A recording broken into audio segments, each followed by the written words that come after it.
ബിസ്മില്ലാഹിർ റഹ്മാനിർ റഹീം അൽഹംദുലില്ലാഹി റബ്ബിൽ ആലമീൻ വസ്സലാത്തു വസ്സലാമു അലാ അഷ്റഫി റസൂലില്ലാഹി വഅലാ ആലിഹി വസഹ്ബിഹി വമൻ വാലാ അമ്മാ ബഅദ്. ബഹുമാനാദരവുകൾ നിറഞ്ഞ ജാഫർ ഉസ്താദ്, അതുപോലെ ഇവിടെ അവതരണത്തിന് സന്നിഹിതരായിട്ടുള്ള മറ്റ് പണ്ഡിതന്മാർ, എൻ്റെ മുന്നിൽ ഉപവിഷ്ടരായ വിദ്യാർത്ഥി സുഹൃത്തുക്കളെ, സെഷനിൽ ക്രമാടിസ്ഥാനത്തിൽ ആദ്യം അവതരിപ്പിക്കേണ്ട ഒരു വിഷയമായിരുന്നു മഹാനായ ഇമാം നബവി റളിയല്ലാഹു അൻഹുവിൻ്റെ ദൗത്യം. തഹരീറിൽ ഇമാം നബവി റളിയല്ലാഹു അൻഹുവിൻ്റെ ദൗത്യം എന്തായിരുന്നു എന്ന്. ചില കാരണങ്ങളാൽ എത്താൻ വൈകിയത് കൊണ്ടാണ് അവതരണം ഈ സമയത്ത് നടത്തേണ്ടി വരുന്നത്. അതിനാദ്യമായി എല്ലാവരോടും ക്ഷമ ചോദിക്കുന്നു. മഹാനായ നബവി ഇമാം റളിയല്ലാഹു അൻഹുവിനെ കുറിച്ച് സവിസ്തരം പ്രതിപാദിക്കപ്പെട്ട ഒരു സദസ്സെന്ന നിലയിൽ മഹാനവറുകളുടെ ജീവചരിത്രത്തിലേക്കൊന്നും ഈ അവതരണത്തിൽ പോകേണ്ട ആവശ്യമില്ല. മഹാനവറുകൾ അദ്ദേഹത്തിൻ്റെ കാലഘട്ടത്തിൽ ചെയ്ത തർജീഹ്, എന്തിനു വേണ്ടിയിട്ടായിരുന്നു ഈ തർജീഹ്, അതിലെന്തായിരുന്നു ഇമാമിൻ്റെ ദൗത്യം, ഈ ഒരു വിഷയം ചുരുങ്ങിയ സമയത്തിനുള്ളിൽ അവതരിപ്പിക്കാൻ ഞാൻ ആഗ്രഹിക്കുകയാണ്. അള്ളാഹു തൗഫീഖ് നൽകട്ടെ, ആമീൻ.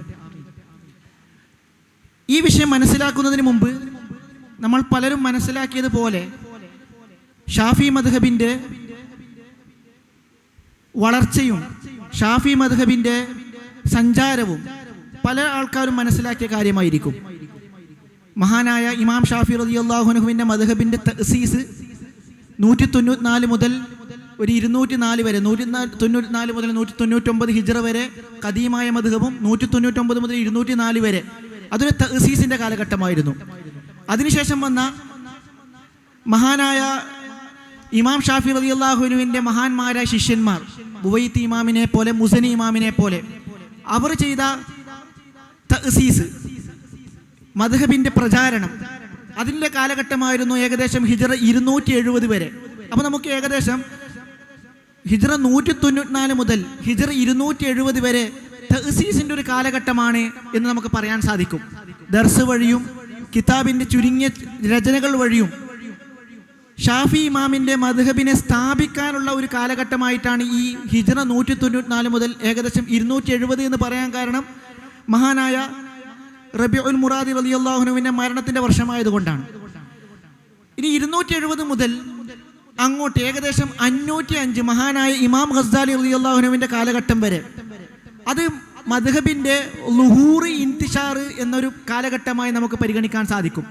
കാരണം മദ്ഹബിൻ്റെ മറ്റു അതിനുശേഷമുള്ള ചലനങ്ങൾ കിതാബ് രചനകളിലൂടെ, മുനാദറകളിലൂടെ, അതുപോലെ തന്നെ ഓരോ മദ്ഹബിൻ്റെയും ഖലാ മറ്റു കാര്യങ്ങളിലൂടെ മദ്ഹബിൻ്റെ ഒരു പ്രചാരണം നടക്കുന്നത് ഈ ഹിജ്റ 270 മുതൽ 505 വരെ കാലഘട്ടത്തിൻ്റെ ഇടയിലാണ്. ഇതിൽ തന്നെ മഹാനായ ഇമാം ഗസ്സാലി റളിയല്ലാഹു അൻഹു വഫാത്താവുന്നതിലൂടെയാണ് ഈ കാലഘട്ടം അവസാനിച്ചു എന്ന് ഒരു നിലക്ക് നമുക്ക് പറയാൻ സാധിക്കുന്നത്. അല്ലാതെ കൃത്യമായി നമുക്ക് ഇന്ന കാലഘട്ടം മുതൽ ഈ കാലഘട്ടം മുതൽ മറ്റൊരു കാലഘട്ടം വരെ ഇതിൻ്റെ സമയമാണ് എന്ന് നമുക്ക് കൃത്യമായി അടയാളപ്പെടുത്താൻ സാധിക്കുകയില്ല. എങ്കിലും ഈ ഒരു കാലഘട്ടത്തിൽ 270 മുതൽ 505 വരെയുള്ള കാലഘട്ടത്തിൽ ഏറ്റവും പ്രധാനമായ ഒരു കാൽവെപ്പ് ഇജ്തിഹാദുൽ മുത്തലഖ് നടത്തുന്ന, മുത്തലഖായ ഇജ്തിഹാദ് നടത്തുന്ന പണ്ഡിതന്മാരുടെ എണ്ണം കൂടിയിട്ടുണ്ടായിരുന്നു. മുഹമ്മദുൽ അർബ എന്ന് പറയുന്ന മഹാനായ മുഹമ്മദ് ബിനു ജരീരിൻ തുബരി, മുഹമ്മദ് ബിൻ നസ്റുൽ മർവസി, ഇബ്നു ഹുസൈമ പോലുള്ള, ഇബ്നു മുൻദിർ, ഇവരെ പോലെയുള്ള മുത്തലഖായ ഇജ്തിഹാദ് ചെയ്യാൻ പറ്റുന്ന, എന്നാൽ മുൻതസിബീങ്ങളായി ഷാഫി മദ്ഹബിലേക്ക് മുൻതസിബീങ്ങളായി ഇജ്തിഹാദ് ചെയ്യുന്ന ആൾക്കാരൊക്കെ ഈ കാലഘട്ടത്തിലാണ് ഉണ്ടായിരുന്നത്. പിന്നീട് ഒരുപാട് ഖലാഇൻ്റെ സ്ഥാനങ്ങൾ ഏറ്റെടുക്കുകയും ഒരുപാട് കിതാബിൻ്റെ രചനകൾ നടക്കുകയും, പ്രത്യേകിച്ച് ഈ കാലഘട്ടത്തിൽ അടയാളപ്പെടുത്താനുള്ളത് 2 ത്വരീഖുകളായി, ത്വരീഖത്തുൽ ഇറാഖിയീൻ, ത്വരീഖത്തുൽ ഖുറാസാനിയീൻ എന്ന് പറഞ്ഞ് 2 ത്വരീഖുകളിലായി തസ്നീഫിൻ്റെ ഒരു വൈവിധ്യമായ അടയാളപ്പെടുത്തിയ കാലഘട്ടമായിരുന്നു ഹിജ്റ 505 വരെയുള്ള കാലഘട്ടം. എന്നാൽ അതിൻ്റെ ഇടയിൽ തന്നെ 2 ത്വരീഖും ഒന്നിപ്പിച്ചാക്കി കൊണ്ടുപോയ മഹാനായ ഇമാമുൽ ഹറമൈനിയെ പോലെ, ഇമാമുൽ ഗസ്സാലിയെ പോലുള്ള ആൾക്കാരും ഈ കാലഘട്ടത്തിൻ്റെ സന്തതികളാണ്. എങ്കിലും 270 മുതൽ ഈ 505 വരെയുള്ള കാലഘട്ടത്തിൽ ഒരുപാട് കിതാബുകൾ, എണ്ണമറ്റ കിതാബുകൾ രചിക്കപ്പെടുകയും 2 ത്വരീഖുകളിലായി വ്യത്യസ്തമായ രചനകൾ നടക്കുകയും അതിനു പുറമെ ഒരുപാട് മുനാദറകളും തൻ്റെ തഅസ്സുബുൽ മദ്ഹബിയുടെ പക്ഷപാതങ്ങളൊക്കെ നടക്കുന്ന ഒരു പ്രധാനപ്പെട്ട ഒരു യുഗമായി ഇത് അടയാളപ്പെടുത്തിയിട്ടുണ്ട്.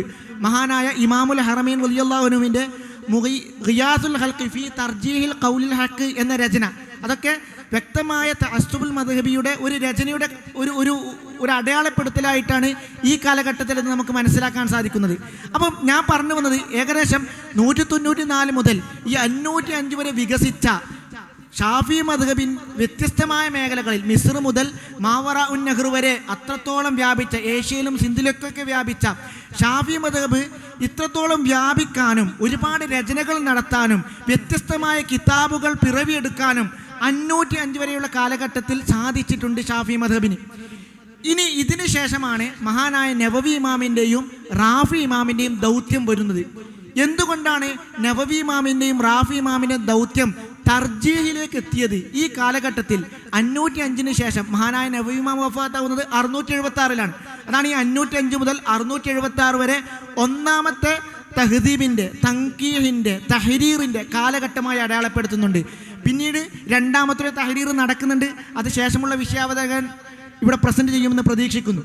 അപ്പം ആ ആദ്യ കാലഘട്ടത്തിൽ മഹാനായ നവവി ഇമാമിൻ്റെയും റാഫി ഇമാമിൻ്റെയും മുമ്പിലുള്ള പണ്ഡിതന്മാരെ കുറിച്ച് മനസ്സിലാക്കുകയാണെങ്കിൽ നമുക്ക് 4 തൊബക്കകളിലായി, 4 വ്യത്യസ്ത ഘട്ടങ്ങളിലായി, 4 വ്യത്യസ്ത ദറജകളിലായി അവരെ നമുക്ക് മനസ്സിലാക്കാൻ സാധിക്കും. ഒന്ന്, മഹാനായ നമ്മൾ പറഞ്ഞ ഈ 4 മുഹമ്മദുൽ അർബ എന്ന് പറയുന്ന 4 മുജ്തഹിദീങ്ങൾ മുൻതസിബീങ്ങളായ ഇല ഷാഫിയ്യ, അങ്ങനെ അൽ മുജ്തഹിദൂനൽ മുൻതസിബൂന ഇല ഷാഫിയ്യ, അങ്ങനെ ഒരു തൊബക്ക. അതിനുശേഷം മനിസ്തഖല്ല ഫിഇലൻ ബി മദ്ഹബിൻ, സ്വന്തമായി തന്നെ മദ്ഹബ് രൂപീകരിച്ച മഹാനായ അഹ്മദ് ബിൻ ഹംബൽ റളിയല്ലാഹു അൻഹു, അതുപോലെ ദാവൂദ് ലാഹിരി അവരുടെ കാലഘട്ടം.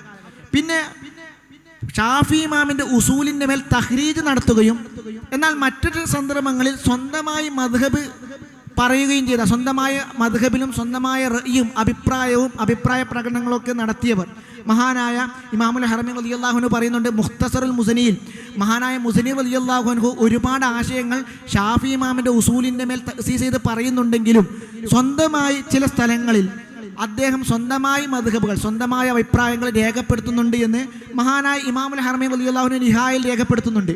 പിന്നെ ഉണ്ടായത് വെറും തഹ്രീജ്, ഷാഫി ഇമാമിൻ്റെ ഉസൂലിൻ്റെ മേൽ ഒരു നിലക്കും ഇജ്തിഹാദിലേക്ക് പോകാതെ ഷാഫി ഇമാമിൻ്റെ ഉസൂലിൻ്റെ മേൽ തന്നെ തഹ്രീജ് നടത്തുന്ന ആളുകൾ. അങ്ങനെ 4 രൂപത്തിലുള്ള ആൾക്കാരായിരുന്നു മഹാനായ നവവി ഇമാമിൻ്റെയും റാഫി ഇമാമിൻ്റെയും കാലഘട്ടത്തിന് മുന്നിൽ, അതായത് ഒന്നാമത്തെ തഹ്രീർ നടക്കുന്ന കാലഘട്ടത്തിന് മുമ്പിൽ ഉണ്ടായിരുന്നത്.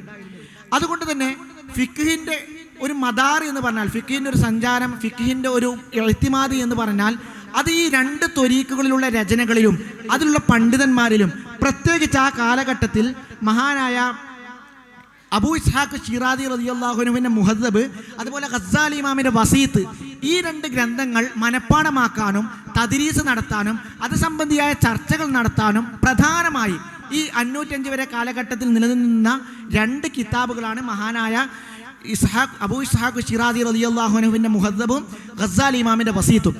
അപ്പം നവവി ഇമാമിൻ്റെയും റാഫി ഇമാമിൻ്റെ കാലഘട്ടത്തിന് മുന്നേ 2 ത്വരീഖുകളിൽ ഉണ്ടായത് കൊണ്ട് തന്നെ ഷാഫി ഇമാമിൻ്റെ കൗലുകൾ നക്കൽ ചെയ്യുന്നിടത്ത്, അതുപോലെ അസ്ഹാബുൽ വുജൂഹിൻ്റെ വജഹുകൾ നക്കൽ ചെയ്യുന്നിടത്ത് ഒരുപാട് പാകപ്പിഴവുകൾ, ചില അശ്രദ്ധകൾ നമുക്ക് കാണാൻ സാധിക്കും.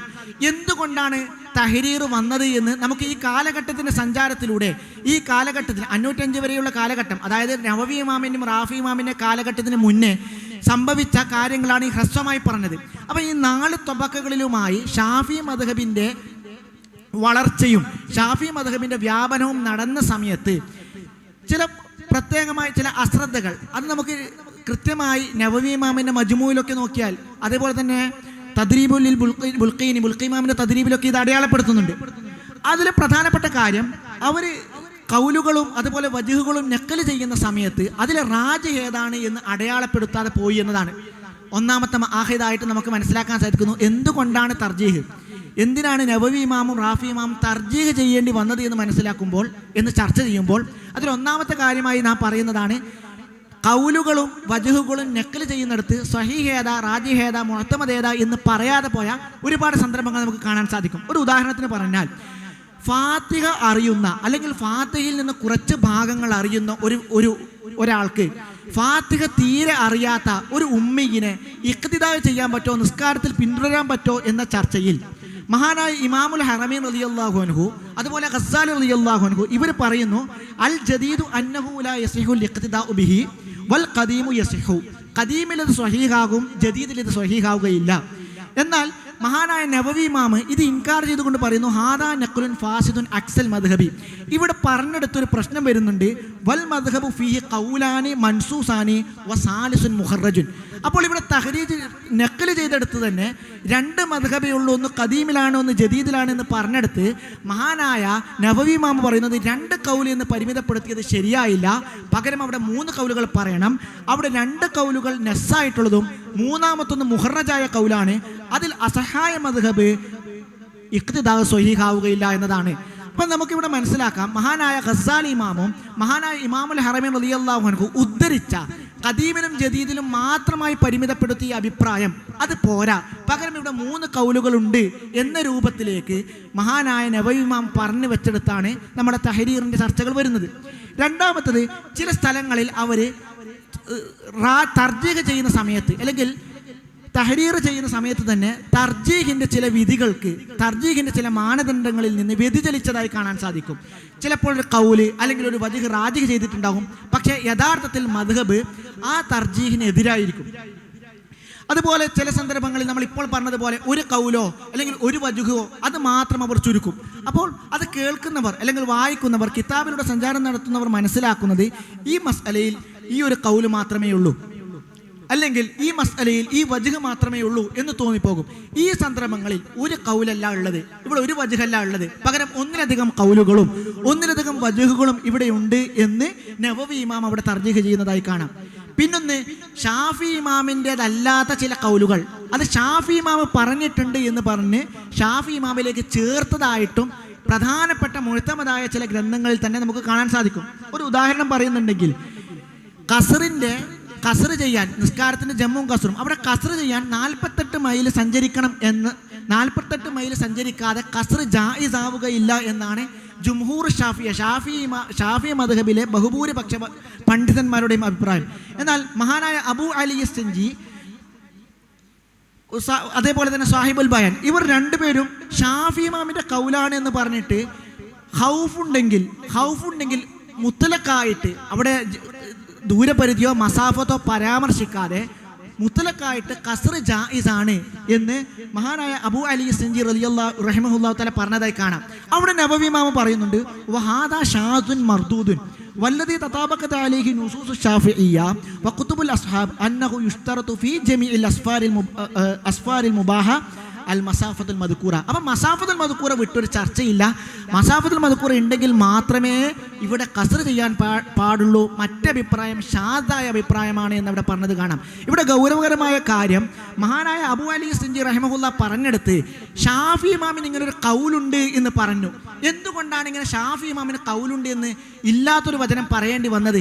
അവിടെയാണ് ആ കാലഘട്ടത്തിലുണ്ടായ ഞാൻ പറഞ്ഞ തഅസ്സുബുൽ മദ്ഹബിയുടെയും അതുപോലെ 2 ത്വരീഖുകൾ, ഖുറാസാനികളുടെയും അതുപോലെ തന്നെ ഇറാഖികളുടെയും ത്വരീഖുകളുടെയും പ്രാധാന്യം കടന്നു വരുന്നത്. അതായത് അവരുടെ കീഴിൽ വരുന്ന, അവരുടെ ശിഷ്യന്മാരായി വരുന്ന ഏത് ത്വരീഖിലാണോ തൻ്റെ ഷെയ്ഖ് ഉള്ളത് ആ ഷെയ്ഖിൻ്റെ അഭിപ്രായത്തെ അതുപോലെ ഉദ്ധരിക്കുന്ന, ഷാഫി ഇമാമിൻ്റെ കൗലാണ് എന്ന് ഷെയ്ഖ് പറഞ്ഞിട്ടുണ്ടെങ്കിൽ ഷാഫി ഇമാമിൻ്റെ കിതാബുകളിൽ പോയി തസ്ബീത്ത് ചെയ്യാതെ അത് ഉദ്ധരിക്കുന്ന ഒരു പ്രവണത ആ കാലഘട്ടത്തിലുള്ള പണ്ഡിതന്മാർക്കുണ്ടായതിൻ്റെ ഒരു പ്രചോദനമായിട്ടാണ്, അല്ലെങ്കിൽ അതിൻ്റെ ഒരു അനന്തരഫലമായിട്ടാണ് ഇങ്ങനെ സംഭവിച്ചത് എന്നാണ് ഇവിടെ പറയാനുള്ളത്. എന്തുകൊണ്ടാണ് ഇവർ ഇഹ്മാൽ ചെയ്യാനുള്ള കാരണം?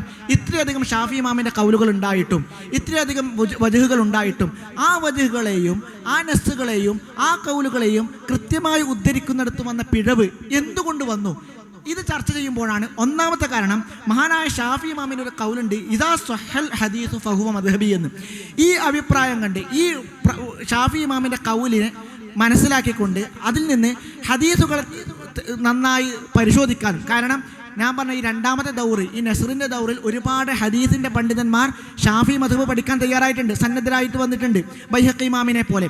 അപ്പം ഈ സന്ദർഭത്തിൽ ഇവരുടെ അടുത്ത് വന്ന ഹദീസുകളെ, അതുപോലെ അത് ലഈഫായ ഹദീസാണെങ്കിൽ പോലും അവർ മനസ്സിലാക്കാതെ, അതിൻ്റെ ഖുവ്വത്തും ശിദ്ദത്തൊന്നും മനസ്സിലാക്കാതെ ആ ഹദീസിനനുസരിച്ച് ഈ പറയുമ്പോൾ, അഭിപ്രായം പറയുമ്പോൾ വന്ന പിഴവായിരിക്കാം ഈ ഇഹ്മാലിനുള്ള ഒന്നാമത്തെ കാരണം.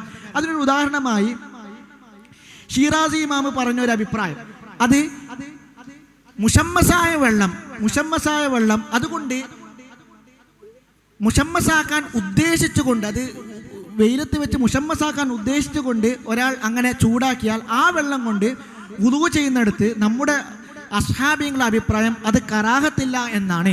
പക്ഷേ എൻ്റെ അഭിപ്രായത്തിൽ അത് കറാഹത്താണ്, മദ്ഹബ് ഈ കറാഹത്താണ് എന്ന ഒരു അഭിപ്രായം മഹാനായ ഷിറാസി ഇമാം പറയുന്നുണ്ട്.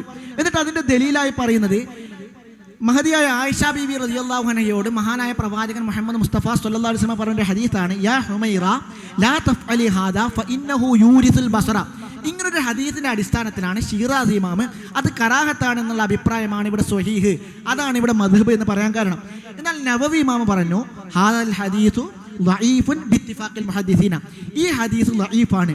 അന്നൽ മാ അൽ മുഷമ്മസ് ലാ അസ്ല ലി കറാഹത്തിഹി, മുഷമ്മസായ വെള്ളം കറാഹത്താണെന്നതിന് അസലില്ല എന്ന് മാത്രമല്ല, മഹാനായ ഷാഫി ഇമാം അടക്കം ഉമ്മിൽ പറഞ്ഞത് ലാ അക്റഹുൽ മുഷമ്മസ ഇല്ലാ അൻ യുക്റഹ മിൻ ജിഹത്തി തിബ്ബി, തിബ്ബിൻ്റെ ഭാഗത്തോട് നോക്കുന്നുണ്ടെങ്കിൽ കറാഹത്ത് എന്നല്ലാതെ ദലീലിൻ്റെ ഭാഗത്തിലൂടെ അതിനൊരു കറാഹത്ത് സ്ഥാപിക്കാൻ സാധിക്കുകയില്ല എന്ന് മഹാനായ ഷാഫി ഇമാം പറഞ്ഞതായും ഇവിടെ നവവി ഇമാം ഉദ്ധരിക്കുന്നുണ്ട്. അപ്പോൾ സ്വഹീഹായ ഹദീസ് മനസ്സിലാക്കിയെടുത്ത്, അല്ലെങ്കിൽ ദഈഫായ ഹദീസ് അത് അടിസ്ഥാനത്തിൽ ഹുക്മ പറഞ്ഞതിൻ്റെ ഒരു പിശകായിരിക്കാം ഒന്നാമതായിട്ട് ഈ കിതാബുകളിൽ വന്നിട്ടുള്ളത്.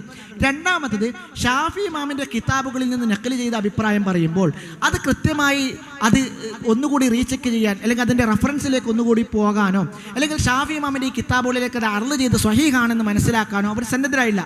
അതിൻ്റെ കാരണം ഒന്നുകിൽ അവർ മനഃപൂർവ്വം അത് തസ്ബീത്ത് ചെയ്യാൻ പോവാതെ അവരുടെ ഇമാമമാരെ അല്ലെങ്കിൽ അവരുടെ ഷെയ്ഖുമാർ പറഞ്ഞത് അതേപടി വിശ്വസിച്ച് ആ ഷെയ്ഖുമാരിലുണ്ടായ സിക്കത്ത് കൊണ്ടായിരിക്കാം ഇങ്ങനൊരു പിഴവ് വന്നത് എന്നാണ് ഇവിടെ പറഞ്ഞത്. മഹാനായ അത് നമുക്ക് ചില സന്ദർഭങ്ങളിൽ മഹാനായ ഇമാം നവവി റളിയല്ലാഹു അൻഹു തന്നെ വസീത്തിൻ്റെ അത്തൻഖീഹു ഫീ ഷർഹിൽ വസീത്ത്, അത്തൻഖീഹ് ഷർഹിൽ വസീത്ത് എന്ന് പറഞ്ഞ കിതാബിൽ മഹാനായ നവവി ഇമാം തന്നെ ഈ കാര്യം രേഖപ്പെടുത്തുന്നുണ്ട്. അതായത് അതിൻ്റെ മആഖിദായിട്ട്, അതായത് മഹാനായ ഗസാലി ഇമാമുൽ ഹറമൈൻ റളിയല്ലാഹു അൻഹുവിൽ നിന്ന് ചിലത് ഉദ്ധരിക്കുന്ന സമയത്ത് ആ സമയത്ത് ഇമാമുൽ ഹറമൈനിൽ പൂർണ്ണ വിശ്വാസം അർപ്പിച്ചുകൊണ്ട് അതുപോലെ തന്നെ നഖൽ ചെയ്യുന്ന ചില പ്രവണത മഹാനായ ഗസാൽ ഇമാമിൽ കണ്ടിട്ടുണ്ട്. ജസ്മുഹു ബിഹ്തിമാലി ലിശൈഖിഹി ഇമാമുൽ ഹറമൈൻ വഇഹ്മാലിഹി നസ്സ് ശാഫിഈ വൽ അസ്ഹാബു ഖിലാഫുഹു വജസ്മുഹു ബിഖൗലിൻ ഔ വജ്ഹിൻ ദഈഫ്. അങ്ങനെ ഇമാമുൽ ഹറമൈൻ റളിയല്ലാഹു അൻഹു പറഞ്ഞ അഭിപ്രായം അതുപോലെ സിഖത്തായി അതുപോലെ മനസ്സിലാക്കി അത് തന്നെ ഉറപ്പിച്ച് ഷാഫി ഇമാമിൻ്റെ ഖൗലാണ് എന്ന് പറഞ്ഞ് അവതരിപ്പിക്കുന്ന ഒരുപാട് സന്ദർഭങ്ങൾ ഇവിടെ കണ്ടിട്ടുണ്ട് എന്ന് നവവി ഇമാം തൻഖീഹിൽ പറയുന്നുണ്ട്.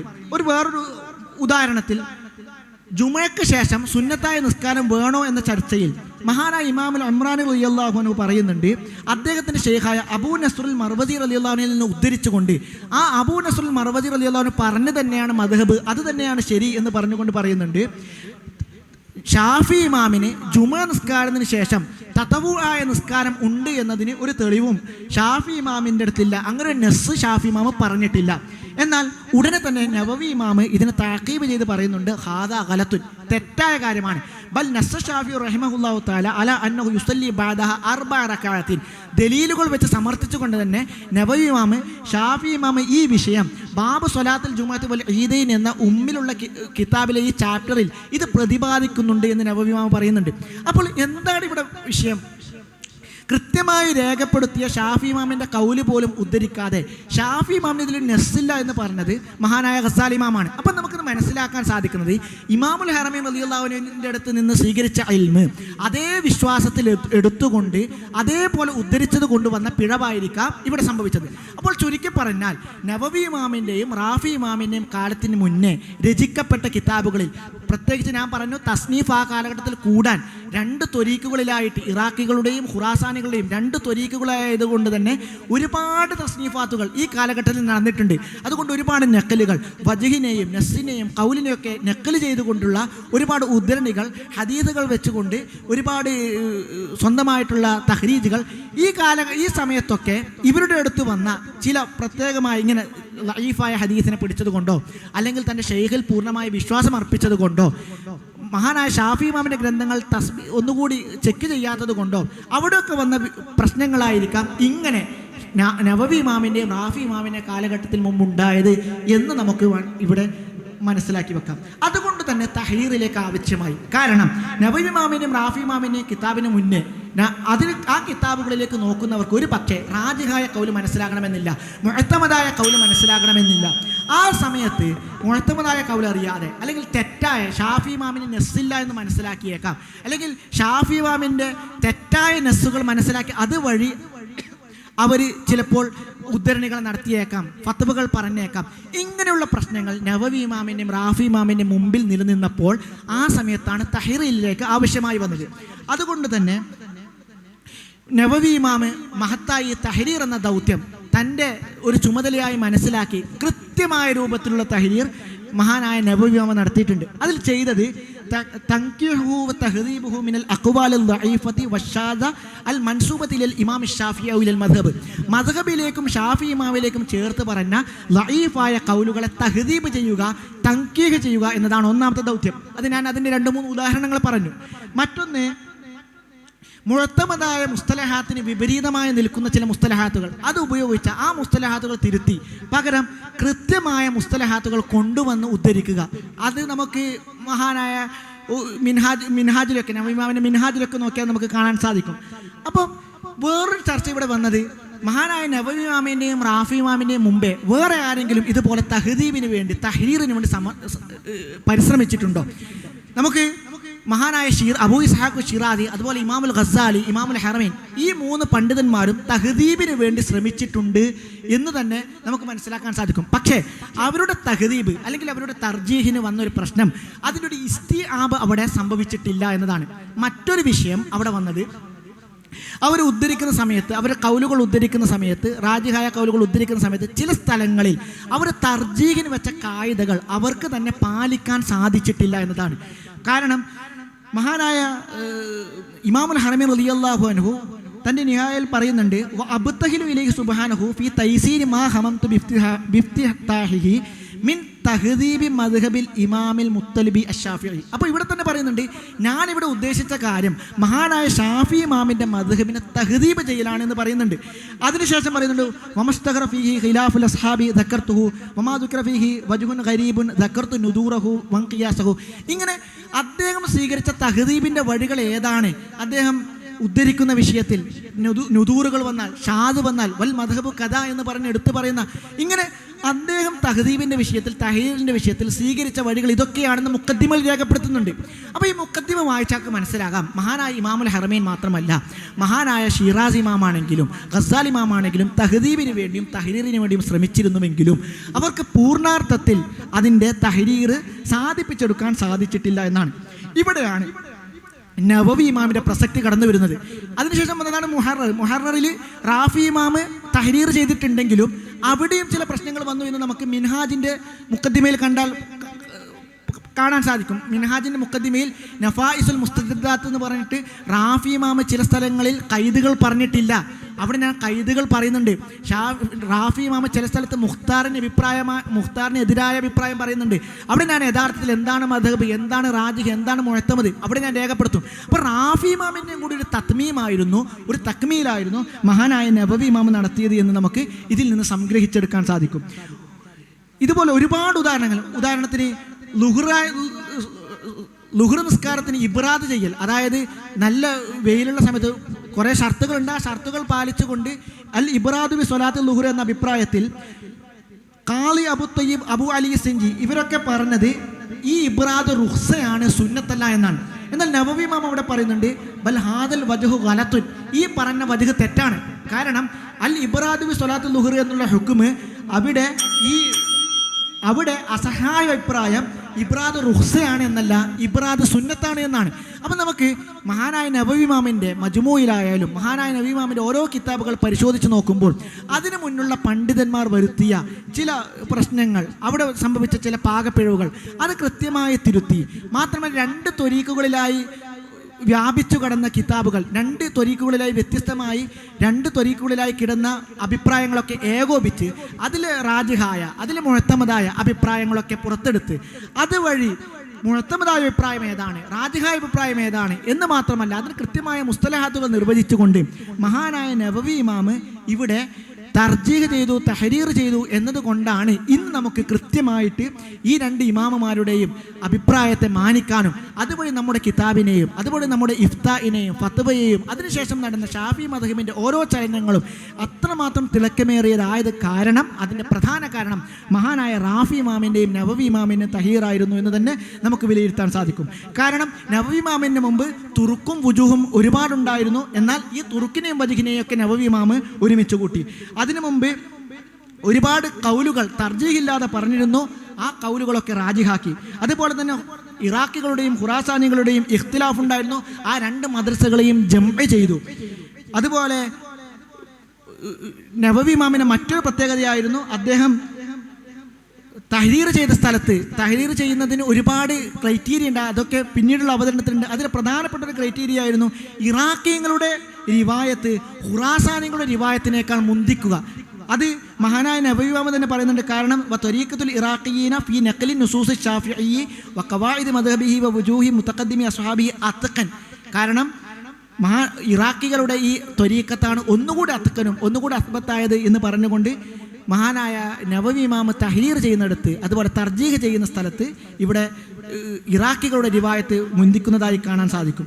അപ്പം അതുപോലെ തർജീഹിൻ്റെ ഒരുപാട് ദക്കായികൾ മനസ്സിലാക്കാൻ വേണ്ടി മഷ്ഹൂർ, ഗരീബ്, അതുപോലെ സ്വഹീഹ്, അസഹ് ഇങ്ങനെയുള്ള ടേംസ്, അതേപോലെ മുസ്തലഹാത്തുകൾ ഇതൊക്കെ കൊണ്ടുവന്നത് തഹരീറിൻ്റെ ഒരു വലിയ ഒരു ചലനം മഹാനായ നബവി ഇമാമിൻ്റെ കാലഘട്ടത്തിൽ നടന്നു എന്ന് തന്നെ നമുക്ക് ഇതിൽ നിന്ന് വിലയിരുത്താൻ സാധിക്കും. അതുകൊണ്ടാണ് ഷാഫി ഇമാമിൻ്റെ എതിരായിട്ടുള്ള, ഞാൻ ചുരുക്കുകയാണ്, ഷാഫി ഇമാമിൻ്റെ എതിരായിട്ടുള്ള നെസ്സ് കണ്ടാൽ പോലും ഷെയ്ഖൈനിയുടെ അഭിപ്രായം തഖ്ദീം ചെയ്യണമെന്ന് പറയാനുള്ള കാരണം അതാണ്. കാരണം മഹാനായ ഇബ്നുൽ ഹജറുൽ ഹൈതമി റളിയല്ലാഹു അൻഹു പറയുന്നുണ്ട്, ലാ യതഅറദു അലൈഹിമാ ബിനസ്സിൽ ഉമ്മി ഔ കലാമിൽ അക്സരീൻ ഔ നഹ്വി ദാലിക ലിഅന്നഹുമാ അഅലമു ബിന്നുസൂസി വകലാമിൽ അസ്ഹാബി മിനൽ മുഅ്തരിദ അലൈഹിമാ ഫലം യുഖാലിഫാഹു ഇല്ലാ ലിമുജിമിൻ അലിമഹു മൻ അലിമഹു ജഹിലഹു മൻ ജഹിലഹു എന്ന് ഇബ്നു ഹജറുൽ ഹൈതമി റഹിമഹുല്ലാഹു തആല പറഞ്ഞു വെക്കുന്നുണ്ട്. അപ്പം നമ്മൾ ഒരു പക്ഷേ ഒരുപാട് കാലം കഴിഞ്ഞ് കാണുമ്പോൾ ഷാഫി ഇമാമിൻ്റെ നെസ് ഇങ്ങനെ ഉണ്ടായിട്ടും അതിനെതിരെയാണല്ലോ പറഞ്ഞത് നബവി ഇമാം പറഞ്ഞത് എന്ന് സന്ദേഹിക്കേണ്ട. കാരണം അവർ ഷാഫി ഇമാം അങ്ങനെ നെസ് പറഞ്ഞിട്ടുണ്ടെങ്കിൽ ഒരു പക്ഷേ അവർ നെസ് കണ്ടെങ്കിൽ അത് ഇമാമിൻ്റെ കായിദിൽ നിന്ന് പുറത്തു പോയാൽ തഅ്വീൽ ചെയ്യുകയോ അല്ലെങ്കിൽ ആ കായിദക്കനുസരിച്ച് കൊണ്ട് നെസ്സിനെ കൊണ്ടുവരാൻ ശ്രമിക്കുകയോ തഹ്രീജ് കൊണ്ടുവരാൻ ശ്രമിക്കുകയോ ഇതൊക്കെ തഹ്രീറിൻ്റെ ദൗത്യമായിരുന്നു.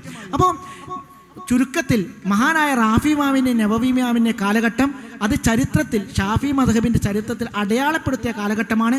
അതിനു മുന്നേ നടന്ന എല്ലാ മദ്ഹബിൻ്റെയും എല്ലാ തുർക്കുകളുടെയും എല്ലാ റിവായത്തുകളുടെയും അക്വാലുകളുടെയും എല്ലാത്തിൻ്റെയും ഒരു സമഗ്ര ഏകോപനവും അതിലെ തർജീഹും എഴുത്തിമാദും കണ്ടെത്തി നമുക്ക് ഇന്ന് കാണുന്ന രൂപത്തിൽ ഫിഖ്ഹിനെ അവലംബിക്കാനും നമുക്ക് നമ്മുടെ ഹുക്കുമുകൾ മനസ്സിലാക്കാനും സാധിക്കുന്നതിന് ഏറ്റവും പ്രധാനമായ പങ്ക് വഹിച്ചതാണ് മഹാനായ ഇമാം നബവി റളിയല്ലാഹു അൻഹു.